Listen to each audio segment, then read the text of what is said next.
போயிட்டு வானே. ஏண்டா சிவா, ஏதோ பஞ்சாயத்துன்னு கேள்விப்பட்டேன். ஆமாண்ணே, நம்ம ஆட்டோவில் ரெகுலர் அந்த காலேஜ் பிள்ளை வருது இல்லை, அதில் ஒரு பிள்ளை லவ் பண்ணுறேன்னு சொல்லிருச்சுண்ணே. அவங்க அப்பா அம்மாவே கஷ்டப்பட்டு படிக்க வைக்கிறாங்க. அது மட்டும் இல்லை, நம்ம நம்பி வேறு அனுப்புகிறாங்க. நம்ம ஏனே லவ் கிவ்னு அவங்க லைஃபை கெடுக்கணும்? அந்த பிள்ளை படித்து டாக்டர் ஆகுதோ, கலெக்டர் ஆகுதோ, வக்கீல் ஆகுதோ, நம்மளே ஆட்டோ ஓட்டிக்கிட்டு இருக்கோம். நம்மளால அந்த பிள்ளை லைஃப் ஏனே கெடுக்கணும்? மதுரைக்குள்ள தன்மீட்டுக்குன்னு ஒரு மதிப்பு மரியாதை இருக்கு. அது நம்மளால கலங்க வந்துடக்கூடாதுண்ணே. அதானே அவங்க அப்பாவை கூப்பிட்டு சொல்லிட்டு.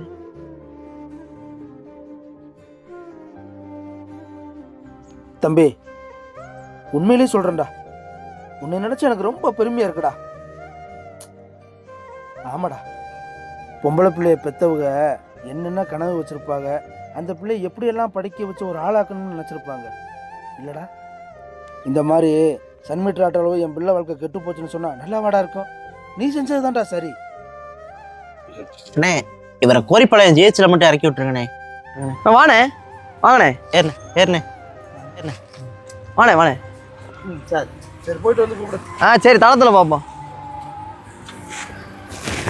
சன்மீட்டர்ண்ணே, கொஞ்சம் மெதுவாக போங்கண்ணே. சரிண்ணே.